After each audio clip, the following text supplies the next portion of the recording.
महत्वपूर्ण विषय के बारे में हम अध्ययन करने जा रहे हैं और उस विषय के अनुसार हम अनुभव पाने जा रहे हैं। मत्ती 3:11 पर, मत्ती 3:11 पर यहाँ प्रभु यीशु ने कहा, वैसे तो ये वचन सबके लिए, सब नोट कर लीजिए, आप दूसरों की भी हेल्प कर सकते हैं।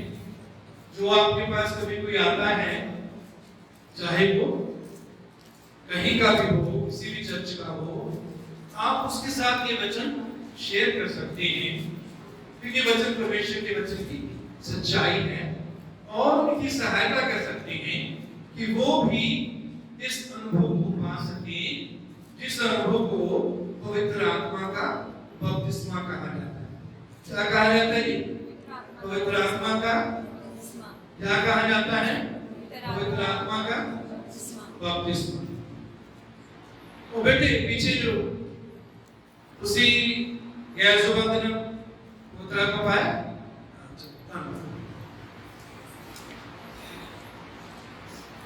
मत्ती 3:11 में प्रभु यीशु ने कहा, मैं तो पानी से तुम्हें माफ करना, यूहन्ना बपतिस्मा देने वाले ने यीशु के बारे में कहा, मैं तो पानी से तुम्हें मन फिराव का बपतिस्मा देता हूँ, परंतु जो मेरे बाद आने वाला है वह मुझसे शक्तिशाली है, मैं उसकी जूती उठाने के योग्य नहीं, वो तुम्हें पवित्र आत्मा और आग से बपतिस्मा देगा।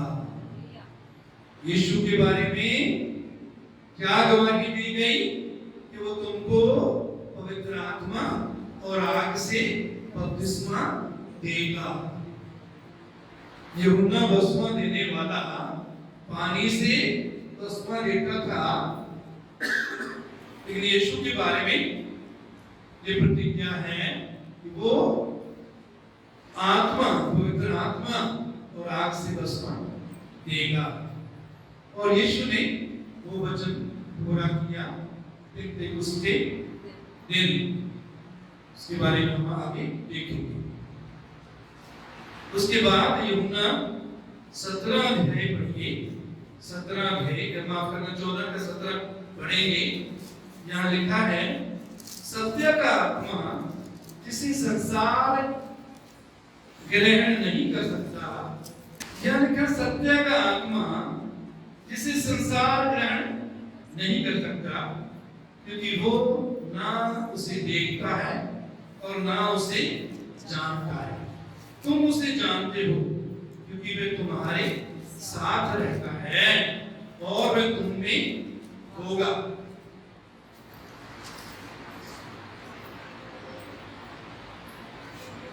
यहाँ प्रभु यीशु मसीह पवित्र आत्मा के दो अनुभवों के बारे में बताते हैं। पहली बात, पवित्र आत्मा तुम्हारे कहते साथ रहता है और तुम में होगा। क्या क्या बोला प्रभु यीशु मसीह? पवित्र आत्मा तुम्हारे साथ रहता है और तुम में होगा। देखिए, इस संसार में हर जगह परमेश्वर की हुजूरी का पवित्र आत्मा है। भजन 139 में लिखा, तेरी हुजूरी से भाग कर मैं कहां जाऊं। मतलब क्या है? हे परमेश्वर, तेरी हुजूरी हर जगह। आगे आ जाओ बेटी, आगे आगे। हे परमेश्वर, तेरी हुजूरी हर जगह। तो पवित्र आत्मा सबसे पहले वो हमारे साथ है, हर जगह है। पवित्र आत्मा तुम्हारे साथ है। जब हम प्रभु यीशु को ग्रहण करते हैं, पापों से पश्चाताप करते हैं, कोई हमें प्रभु का वचन सुनाता है, तो उस समय पवित्र आत्मा हमें पाप के लिए कायल करता है। कायल करने का मतलब है वो हमारी सहायता करता है कि हम जान सके कि हम पापी हैं और हमें पापों से पश्चाताप करना है, पापों को मानना है और छोड़ना है। पवित्र आत्मा ही हम पर प्रकट करता है कि यीशु उद्धार करता है। यीशु के उद्धार के काम को जो यीशु ने क्रूस पर अपना बलिदान देके किया, उस उद्धार के काम को पवित्र आत्मा हम पर प्रकट करता है। उस लिहाज से वो हमारे क्या है? साथ है। तो पवित्र आत्मा हमारे साथ, हमको कायल करने के लिए, यीशु हम पर, यीशु को प्रकट करने के लिए पवित्र आत्मा हमारे साथ। और जब हम पापों से पश्चाताप करते हैं, पवित्र आत्मा जो कायल करता है, पाप के लिए निरुद्ध करता है, उसके अनुसार अपने पापों को मान लेते हैं, यीशु को ग्रहण कर लेते हैं, तो पवित्र आत्मा हमारे अंदर आ जाता है। उस समय हमें नया जन्म मिलता है। उसके बारे में यहाँ प्रभु यीशु ने कहा इस बात में, यूहन्ना 14:17 में, वो तुम में होगा, वो तुम में होगा।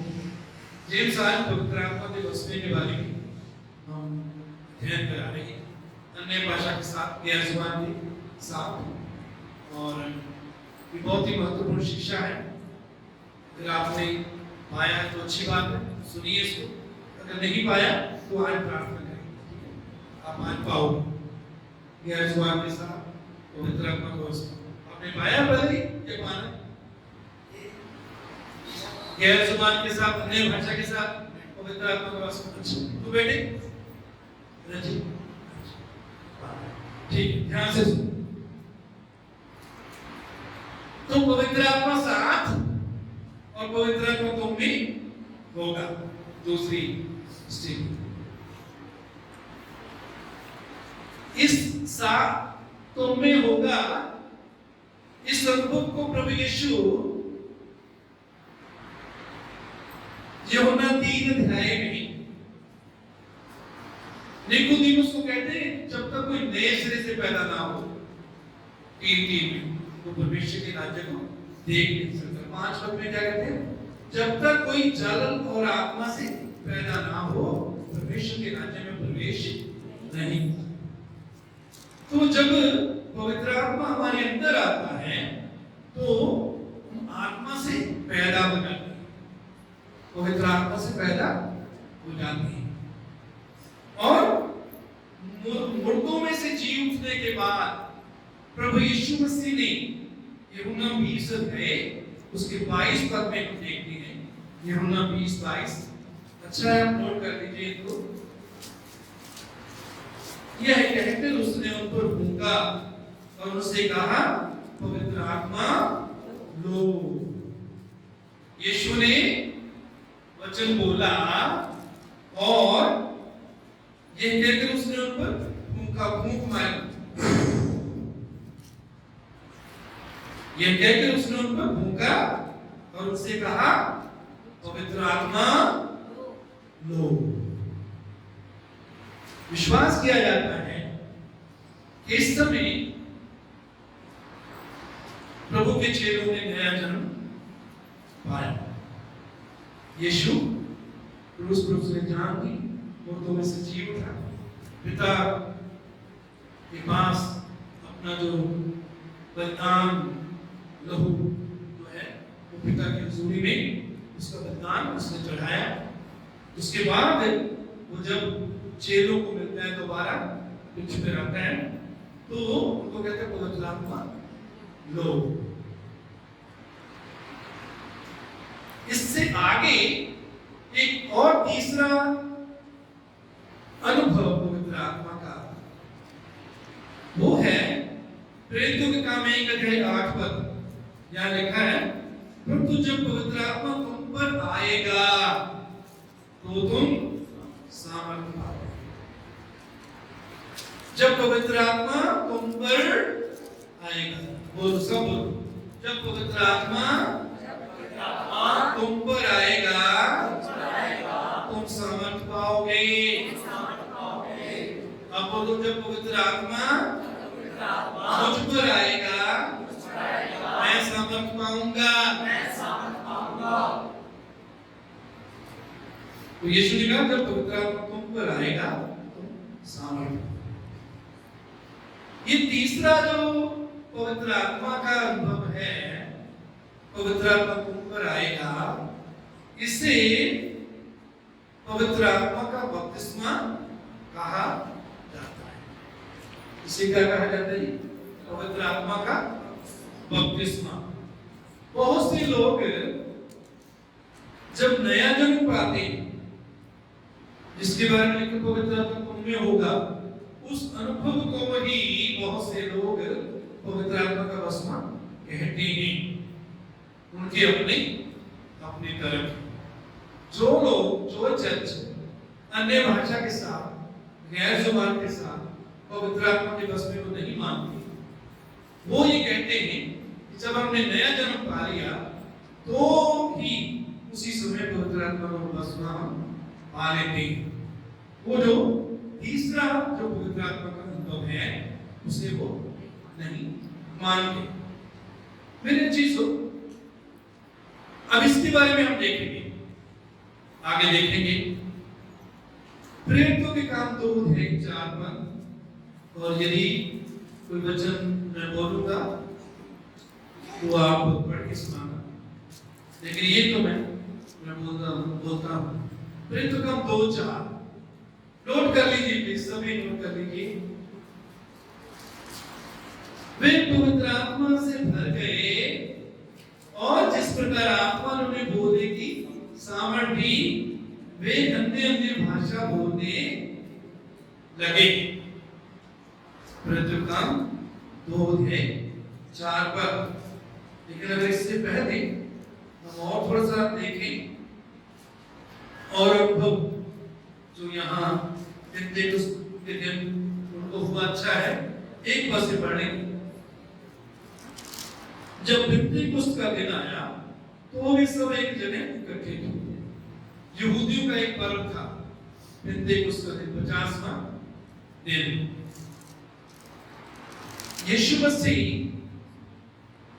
मुर्दों में से जब जी उठे, 40 दिन वो लोगों को दिखाई देते रहे। 40 दिन के बाद जिंदा स्वर्ग पर उठाए गए। उसके 10 दिन के बाद जब पेंटेकोस्त का दिन था, उस दिन ये घटना हुई। पहली बार पवित्र आत्मा जो है वो का बपतिस्मा चेलों को मिला। 2 पर एकाएक आकाश से बड़ी आंधी किसी सनसनाहट का शब्द हुआ। आंधी की सी आवाज वहां आई और उससे सारा घर जहां वे बैठे थे गूंज गया। 3 पर और उन्हें आग किसी जीभी फटती हुई दिखाई दी। आग किसी जीभी फटती हुई दिखाई दी और उनमें से हर एक पर आग ठहरी। 4 पर वे सब पवित्र आत्मा से भर गए और जिस प्रकार आत्मा ने उन्हें बोलने की सामर्थ दी, वे अन्य अन्य भाषा बोलने लगे। वे सब पवित्र आत्मा से भर गए और जिस प्रकार आत्मा ने उन्हें बोलने की सामर्थ दी, वे अन्य अन्य भाषा बोले। मैं चाहता हूं इस बात पर आप ध्यान दें, वो कैसे अन्य भाषा बोले, कैसी अन्य भाषा बोली। क्या लिखा है? जिस प्रकार आत्मा ने बोलने की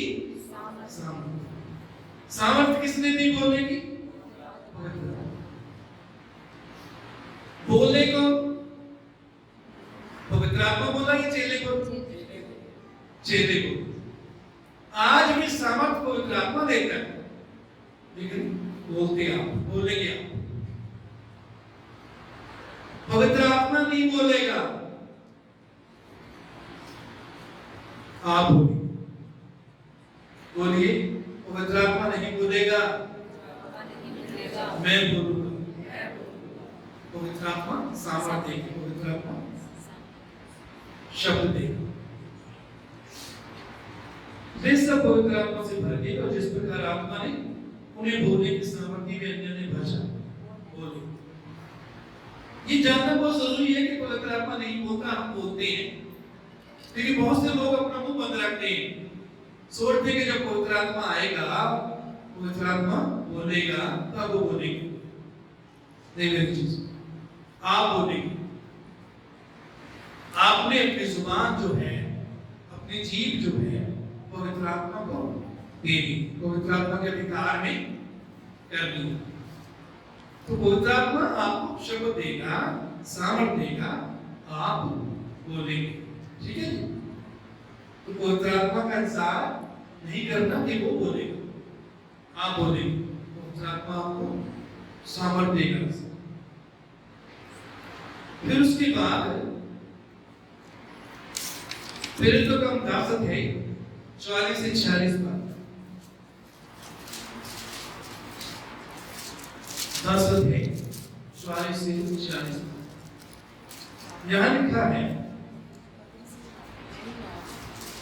पतरस ये बातें कह ही रहा था कि पवित्र आत्मा वचन के सब सुनने वालों पर उतर आया और जितने खतना किए हुए विश्वासी पतरस के साथ आए थे वे सब चकित हुए कि अन्य जातियों पर भी पवित्र आत्मा का दान उंडेला गया। पतरस प्रभु का चेला यहाँ वो वचन का प्रचार कर रहा है और लिखा है पवित्र आत्मा वचन के सब सुनने वालों पर उतरा और जितने खतना हुए विश्वासी पतरस के साथ आए थे वे सब चकित हुए कि अन्य जातियों पर भी पवित्र आत्मा का दान उंडेला गया। उस समय तक यहूदी ये विश्वास करते थे, ये सोचते थे कि ये जो पवित्र आत्मा का अनुभव है, पवित्र आत्मा का भस्म जो है या उसका जो वायदा है, ये सिर्फ यहूदियों के लिए, गैर यहूदियों के लिए नहीं। लेकिन जब उन्होंने देखा कि इन पर भी पवित्र आत्मा उंडेला गया है, तब वो क्या हुई? चकित हुई। चकित का मतलब है हैरान। क्या हुए जी? हैरान। क्या हुए? हैरान हुए कि अन्य जातियों पर भी पवित्र आत्मा का दान उंडेला गया। अब सवाल ये पैदा होता है कि उनको कैसे पता लगा कि इन पर पवित्र आत्मा का दान उंडेला गया है? अगली आयत में हम देखेंगे क्योंकि उन्होंने उन्हें भांति भांति की भाषा बोलते और परमेश्वर की बड़ाई करते सुना।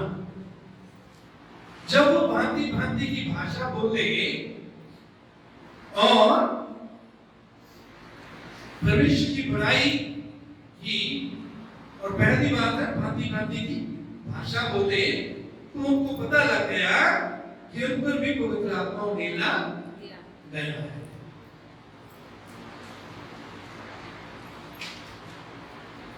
बहुत से लोग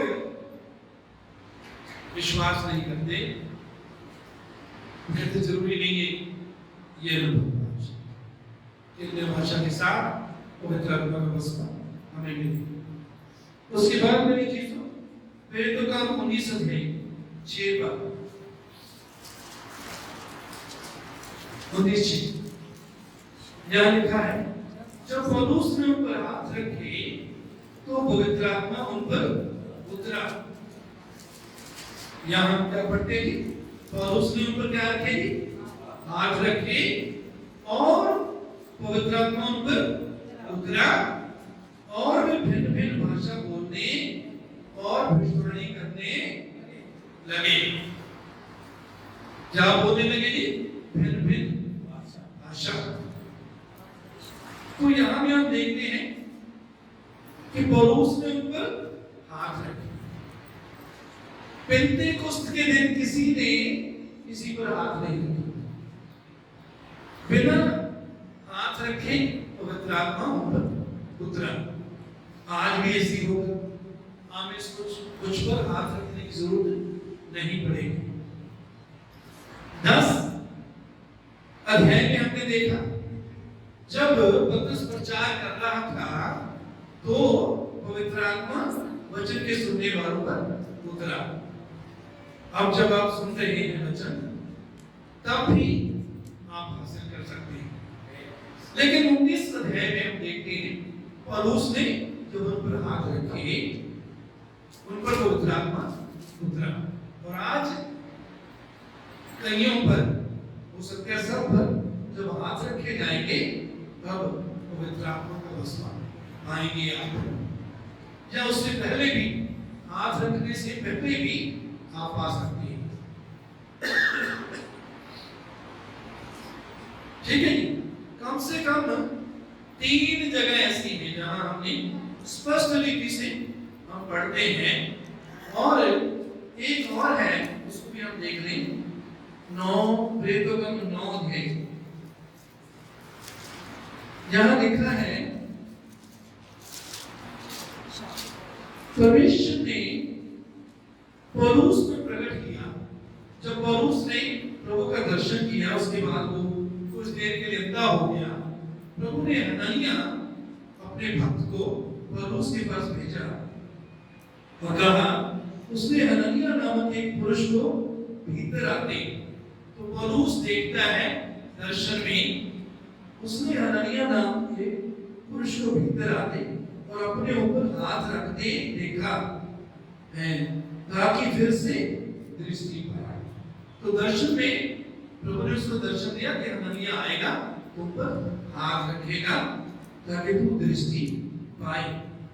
वह हनन्याह 17 पद में बोलता है, तब हनन्याह उठकर उस घर में गया और उस पर अपना हाथ रखकर कहा, हे भाई शाऊल, प्रभु अर्थात यीशु जो उस राज्य में जिससे तू आया तुझे दिखाई दिया था, उसी ने मुझे भेजा है कि तू फिर दृष्टि पाए और पवित्र आत्मा से परिपूर्ण हो जाए।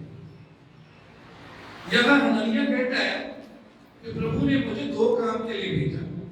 वो 2 क्या काम? क्या? कि तू दृष्टि पाए और पवित्र आत्मा से परिपूर्ण हो जाए। जब मैं तुम पर हाथ रखूं, हाथ रखकर कहा, हे भाई शाऊल, प्रभु अर्थात यीशु उस रास्ते में जिससे तू आया मुझे दिखाई दिया था, उसी ने मुझे भेजा कि तू फिर दृष्टि पाए और पवित्र आत्मा से परिपूर्ण हो जाए। मेरे चीजों, प्रभु जो काम करने के लिए वादा करता है या किसी को भेजता है वो पूरा करता है। उसने 2 काम करने के लिए भेजा, 2 काम पूरे किए। अब लेकिन यहाँ नहीं पढ़ते यहाँ कि पौलुस ने अन्य भाषा में बात की बोला। लेकिन यदि पहला ग्रंथ 14 अध्याय 18 पद में पढ़े, पहला ग्रंथ 14:18,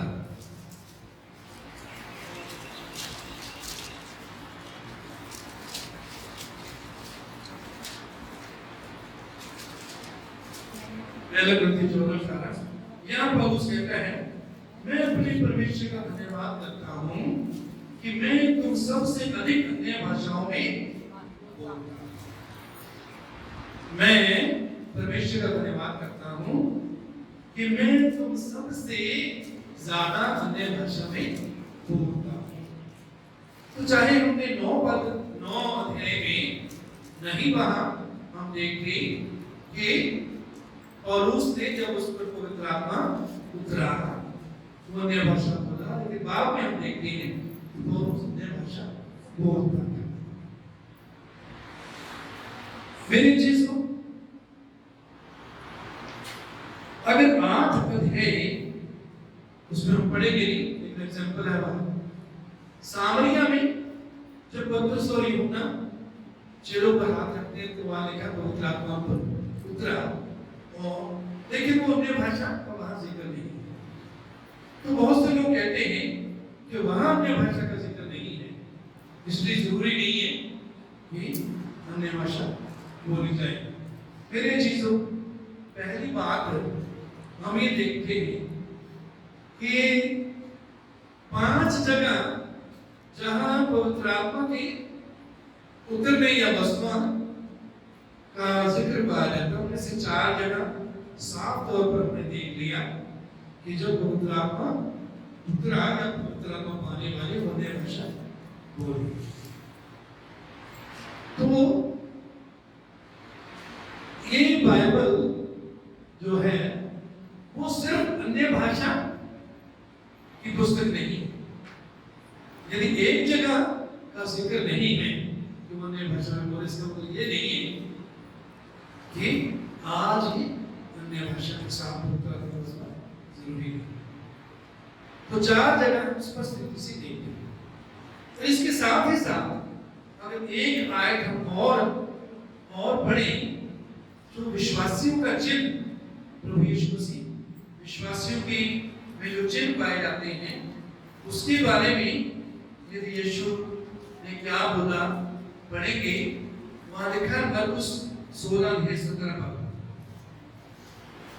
विश्वास करने वालों में ये चिन्ह होंगे कि वे मेरे नाम से दुष्ट आत्माओं को निकालेंगे, नई नई भाषा बोलेंगे। विश्वास करने वाले क्या बोलेंगे जी? नई भाषा। तो यीशु ने भी इस बात की गवाही की थी कि जो विश्वास करेंगे वो क्या बोलेंगे? अन्य भाषा। अब देखिए पेंतीकोस्त के दिन में हमने देखा कि वो लगभग 120 थे, सब के सब पवित्र आत्मा सब के सब ने पाया और सब अन्य भाषा बोलने लगे। उसके बाद 9 अध्याय में हमने एक के बारे में, पौलुस के बारे में देखा। उस वो पवित्र आत्मा से परिपूर्ण हुआ, पवित्र आत्मा पाया और अन्य भाषा बोला। 10 अध्याय में हमने देखा कि लगभग वो 12 व्यक्ति थे, नहीं मैं कर रहा 12 व्यक्ति नहीं। 10 अध्याय में जितनों पर पवित्र आत्मा उतरा वो सब अन्य भाषा बोले।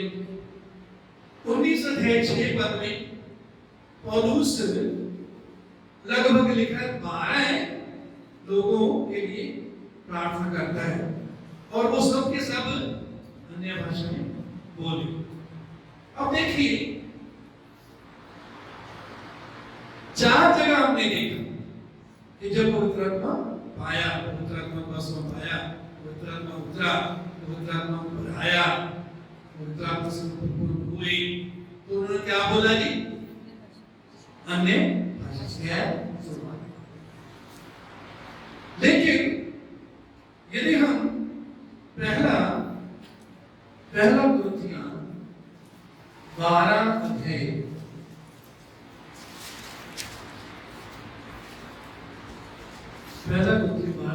चलेंगे, यहां ध्यान से देखिए, बात बड़ी ध्यान देने वाली बात है।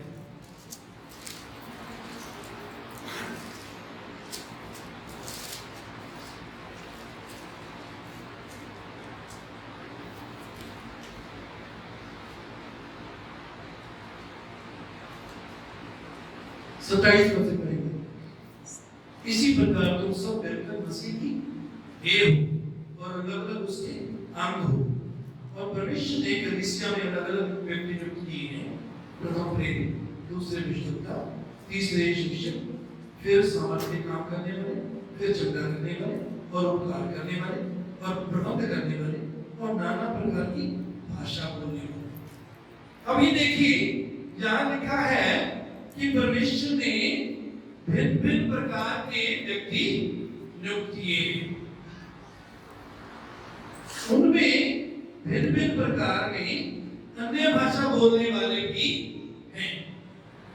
लेकिन अब आगे एक सवाल है और उस सवाल का हम जवाब देखेंगे। 29 पद में लिखा, क्या सब प्रेरित हैं? क्या जवाब है? सब प्रेरित हैं या नहीं? नहीं।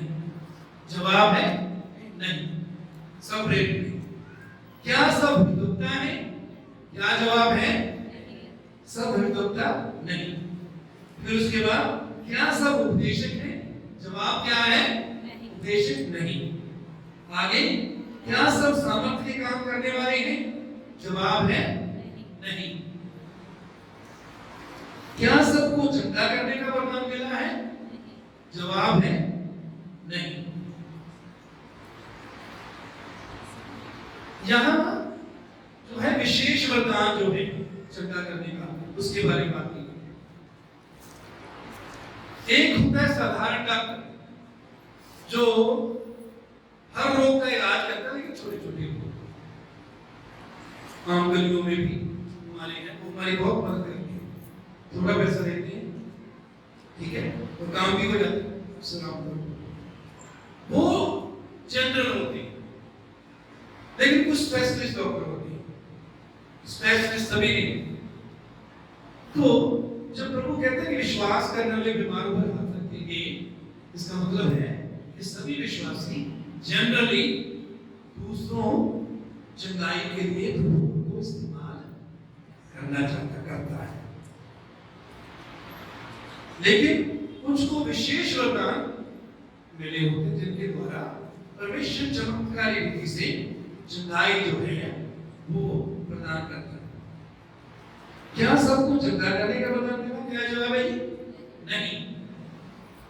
आगे है क्या सब नाना प्रकार की भाषा बोलती है? क्या जवाब होना चाहिए? जो सही है बोलो। इस वचन में हमने पहले देखा, हाँ, कौन कहता है हाँ? और कौन कहता है? इसका जवाब ये नहीं, इसका जवाब भी नहीं है। अब कारण क्या है? कारण देखिए, कारण क्या है, अंतर क्या है कि यहां पर लिखा है कि अन्य भाषा सब नहीं बोलते, इसका जवाब है कि अन्य भाषा, क्योंकि हमने पहले पढ़ा, ध्यान से सुनिए। परमेश्वर ने कलीसिया में अलग अलग व्यक्ति नियुक्त किए। वो अलग अलग कौन से हैं? कुछ प्रेरित, कुछ भविष्यवक्ता, कुछ शिक्षक, कुछ सामर्थ्य काम करने वाले, फिर चंगा करने वाले, उपकार करने वाले, प्रबंध करने वाले और नाना प्रकार की। जवाब उसका है अलग अलग व्यक्ति नियुक्त किए, सभी ने नियुक्त किए, सभी चंगाई के लिए नियुक्त नहीं किए, सभी प्रेरित नहीं, सभी भविष्यवक्ता नहीं, सभी शिक्षक नहीं, सभी सामर्थ्य काम करने वाले नहीं है, सभी चंगा करने वाले नहीं है, सभी उपकार करने वाले नहीं है, सभी प्रबंध करने वाले नहीं है, सभी नाना प्रकार की भाषा बोलने वाले नहीं। लेकिन अब क्या समस्या का नाम आ गया? पहले हमने देखा कि सब अन्य भाषा बोले, अब यहां हम पढ़ते हैं कि सब अन्य भाषा नहीं बोलते। फर्क, अंतर क्या है? पिछले हफ्ते जो आपने अध्ययन किया वो अन्य भाषा जो 9 वरदान है जिनके बारे में पहले ग्रंथियां 12 है,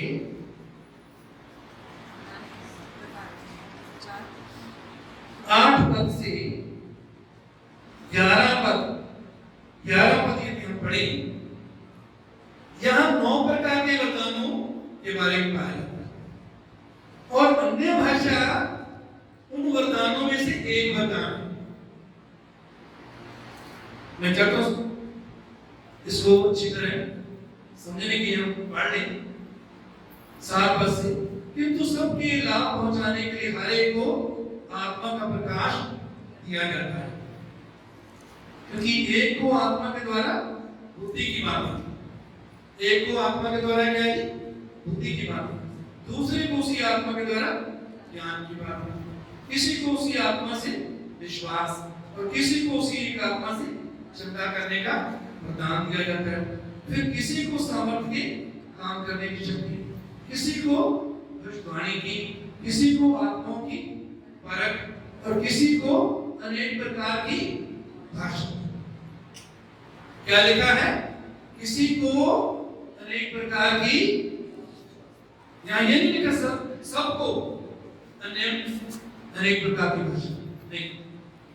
किसी को अनेक प्रकार की भाषा और किसी को भाषाओं का अर्थ, परंतु ये सब प्रभावशाली कार्य वही एक आत्मा कराता है और जिसे जो चाहता है वो बांट देता है। पवित्र आत्मा जिसे जो वरदान चाहता है वो बांट देता है। अब एक तो है अन्य भाषा पवित्र आत्मा के बपतिस्मे का चिन्ह, पवित्र आत्मा के बपतिस्मे के चिन्ह के रूप में जो अन्य भाषा है वो सबके लिए, पेंतेकोस्त के दिन सबके सब बोले। 9 में पौलुस बोला, 10 में कुरनेलियुस के घर में थे कितने, सब अन्य भाषा में बोले। 19 में लगभग 12 जो थे सबके सब अन्य भाषा बोले। तो एक है वो अन्य भाषा का चिन्ह जो है वो हमारी प्रार्थना की भाषा के रूप में दिया जाता है। इसके रूप में दिया जाता है प्रार्थना की भाषा। बोल सकते हैं आप, कोई बात नहीं, आप सब बोल सकते हैं। क्या है जी वो प्रार्थना की भाषा? कौन सी भाषा? कौन सी भाषा? तो ये अन्य भाषा प्रार्थना की भाषा है, ठीक है। लेकिन वो यहाँ जो पहला क्रंथियों 12 अध्याय में हमने 9 वरदानों के बारे में पढ़ा और आगे पढ़ा कि जिसको जो पवित्र आत्मा चाहता है देता है। इसका मतलब सबको एक से वरदान नहीं मिलते, सबको अन्य भाषा का वरदान नहीं मिलता। ये जो है वरदान जो है ये उनको दिया जाता है जिनको परमेश्वर कलीसिया के लिए अन्य भाषा में कोई संदेश देता है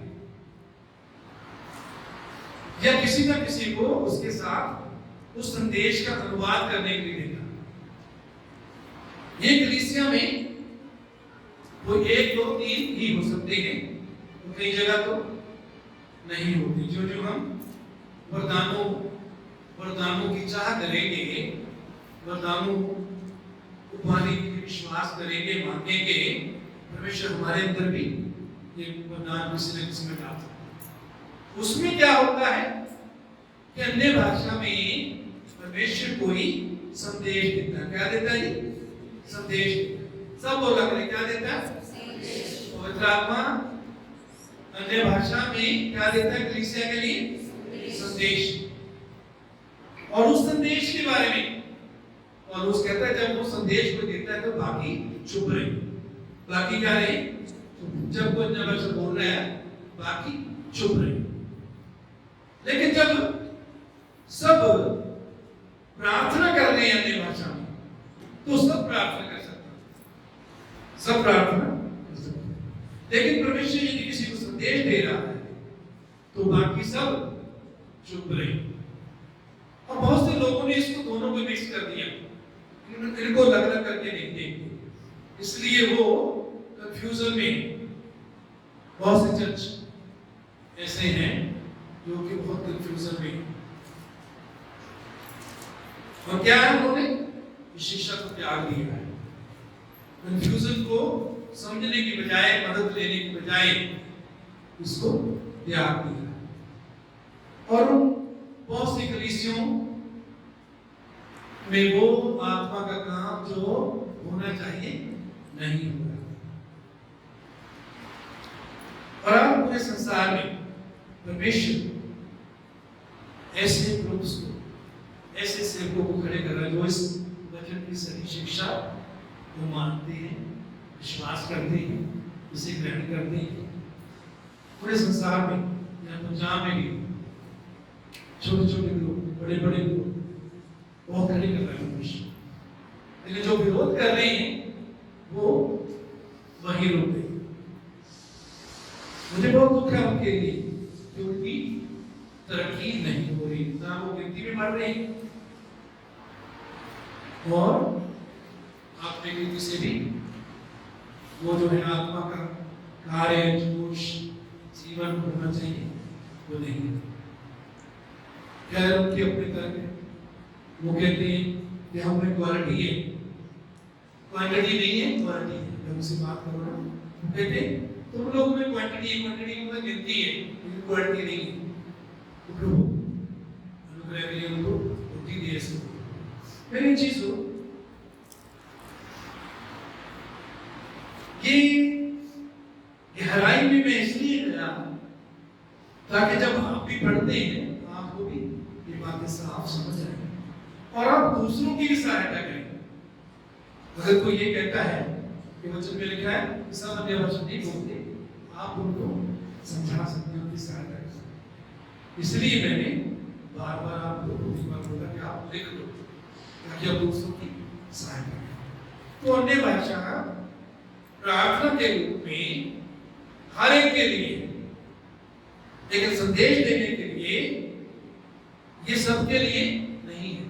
ये किसी को, किसी एक दो तीन को परमेश्वर देता है। और उसके तहत ज्यादा तीन लोग अन्य भाषा बोले मतलब उसमें संदेश बाकी सब चुप रहे।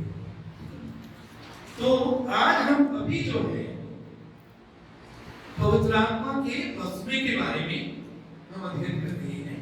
पवित्र आत्मा का बसमा आप आने जा रहे हैं और हमने वचन में देखा है कि जब भी पवित्र आत्मा उतरा वो अन्य भाषा बोलने लगे।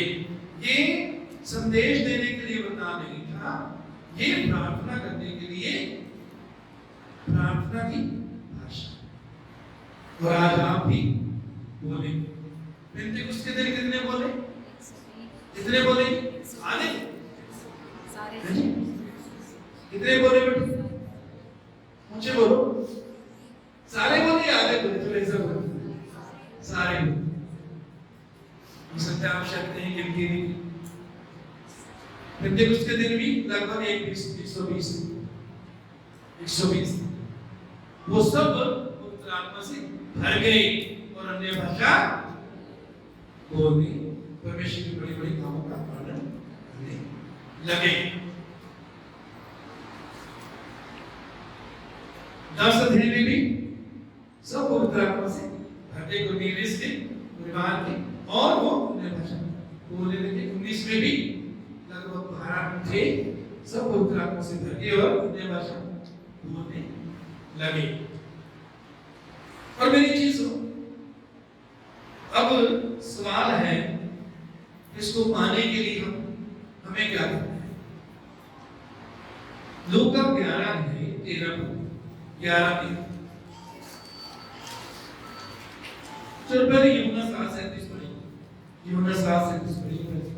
पर्व के अंतिम दिन जो मुख्य दिन था है, यीशु खड़ा हुआ और पुकार कर कहा, यदि कोई प्यासा हो तो मेरे पास आए और पिए। यीशु ने क्या कहा जी? जो कोई प्यासा हो वो मेरे पास आए और पिए। आगे भी यदि हम पढ़े, समय बचाने के लिए हम पढ़ ही रहे, वहां लिखा है उसने पवित्र आत्मा के बारे में जो पर उतरने वाला था उसके बारे में प्रभु ने बात की। तो पवित्र आत्मा पाने के लिए सबसे पहली चीज जिसकी हमें जरूरत है वो क्या होना है? क्या किस चीज की जरूरत है? प्यास। किस चीज की जरूरत है? प्यास। और मेरा विश्वास है कि आप में प्यास है। मेरी प्रार्थना है कभी पवित्र आत्मा आपके यहाँ आने से पहले इस प्यास को और बढ़ाए। आपके अंदर प्यास बढ़ रही है।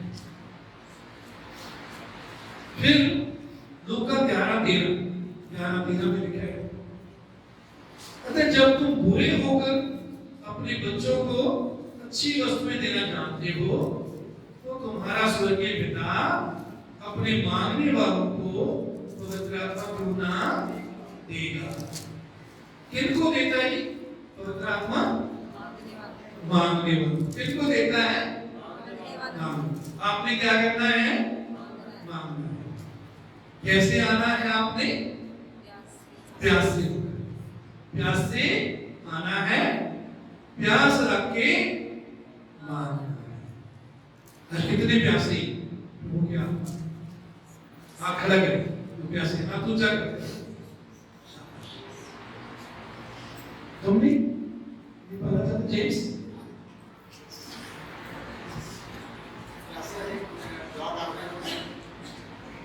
दुआ करने की बात नहीं करना मैं अभी पवित्र आत्मा के बस में, पवित्र आत्मा अन्य भाषा के साथ पवित्र आत्मा को पानी की प्यास के बारे में। तो मैं आपकी मदद करना चाहता इसलिए आपसे बात करना। तो प्यास प्यास के साथ प्रभु मैं तेरी आत्मा को पीना, आज अपनी आत्मा से मुझे भर। और दूसरी बात, प्रभु से क्या करना है? मांगना है। क्या करना है? मांगना है। क्या करना है? मांगना है। मांगना है। जो कि इब्राहिम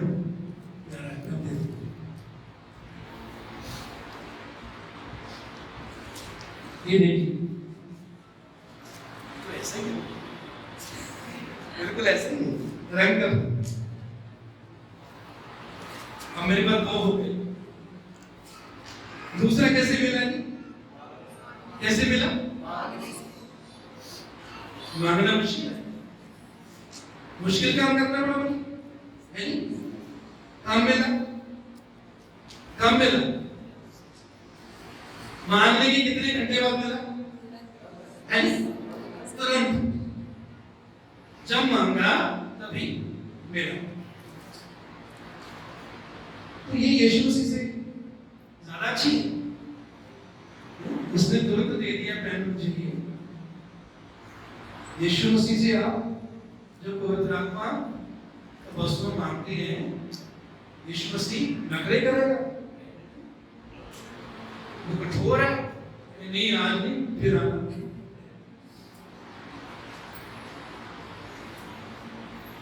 तो आपने क्या करना है? मांगना है।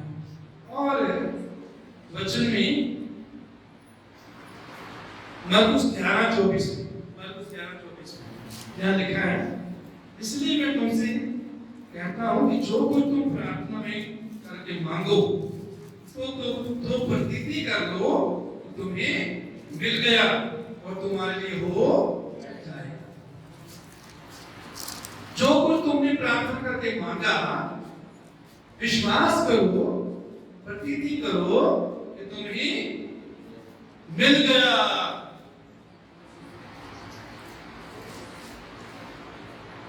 कब विश्वास करना है? जब मांगना है। कब विश्वास करना है? जब मांगना है। जब मांगना है, प्रतीति कर लो, विश्वास करो कि मुझे मिल गया और तुम्हारे लिए हो जाएगा। जब आप मांगेंगे, विश्वास करेंगे, आपके लिए हो जाएगा। अब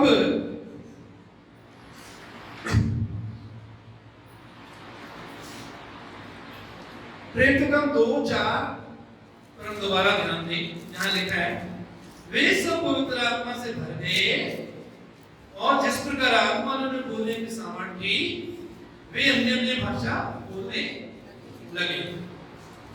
क्या बोलने लगे?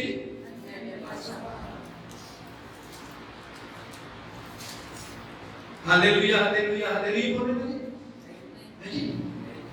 यीशु दे दे, यीशु दे दे, दे दे दे दे दे दे बोलने लगे। रहम कर, रहम कर, रहम कर, रहम कर बोले कि भुगता हो, जवाब दो। दया कर, दया कर, दया कर, धन्यवाद धन्यवाद धन्यवाद धन्यवाद बोलने लगे। अन्य इसका मतलब है, जब तक आप अपनी भाषा बोलना बंद नहीं करेंगे, तब तक आप अन्य भाषा नहीं बोलेंगे। आपने पंजाबी में नहीं बोलना। जब आप आगे आएंगे, यहाँ खड़े होंगे, आपने पंजाबी में नहीं बोलना, बोलो मैं पंजाबी में नहीं बोलूंगा, इसका मतलब ये नहीं कि हर टाइम आप अपने भाषा बोलोगे, नहीं उसी टाइम नहीं।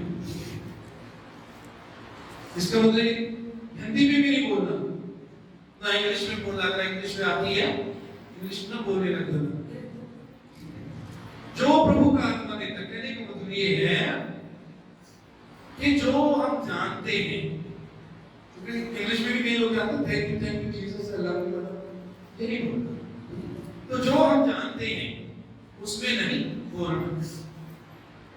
और वे सब पवित्र आत्मा से भरे और जिस प्रकार आत्मा ने बोलने की सामर्थ्य वे अन्य भाषा बोले। आप कैसे अन्य भाषा बोलेंगे? जो पवित्र आत्मा आपको बोलने की सामर्थ्य, पवित्र आत्मा आपको शब्द देगा, पवित्र आत्मा आपको भाषा देगा। तो जो आगे आए हैं, जो पाना चाहते खड़े हो जाएंगे।